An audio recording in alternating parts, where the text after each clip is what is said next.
Ukrainian President Volodymyr Zelensky landed in the United Kingdom on Wednesday, embraced by Prime Minister Rishi Sunak at the airfield. The two then sped to 10 Downing Street to set the tone for the visit. Mr. Zelensky, do you want British fighter jets next? Ukraine's desperate need for heavy weapons ahead of an expected Russian winter offensive. It's a privilege to have you here, Vladimir. We want to stand by you throughout this conflict and ensure that you're victorious. Thank you so much, Richard, for inviting me. It's a rare trip abroad for the Ukrainian leader in the midst of a war. Many expected Zelensky to flee for his life after Russian forces stormed into his country last year. But he remained in Kiev, a symbol of Ukrainian resistance, as his fighters first blunted Moscow's onslaught and then began to roll back the Russian advance. Zelensky is known to have left his country only once since the invasion to visit Washington in an appeal for weapons and support.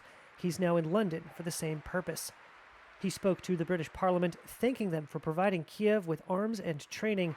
We know Russia will lose. And he upped his request for hardware, seeking combat jets. The UK is already training Ukrainian pilots in advanced fighter aircraft, but London has not said whether or not they'd provide the planes along with the instruction. Zelensky toured a UK military base where Ukrainian soldiers were learning to operate British Challenger tanks. These are but some of the Western weapons in the pipeline.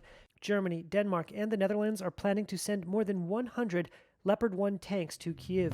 Germany's defense minister on Wednesday said a battalion of more modern Leopard 2 tanks would go to Ukraine in the first 3 to 4 months of the year. Zelensky's visit to the UK, including a meeting with King Charles at Buckingham Palace, comes a day after ominous warnings from the battlefield.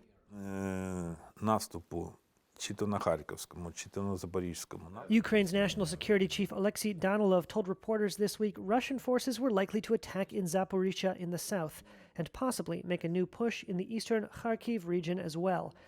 Danilov said he expected Russia needed to show territorial gains as the one-year anniversary of what Moscow calls a special military operation approaches on February 24th, after a year of humiliating military setbacks.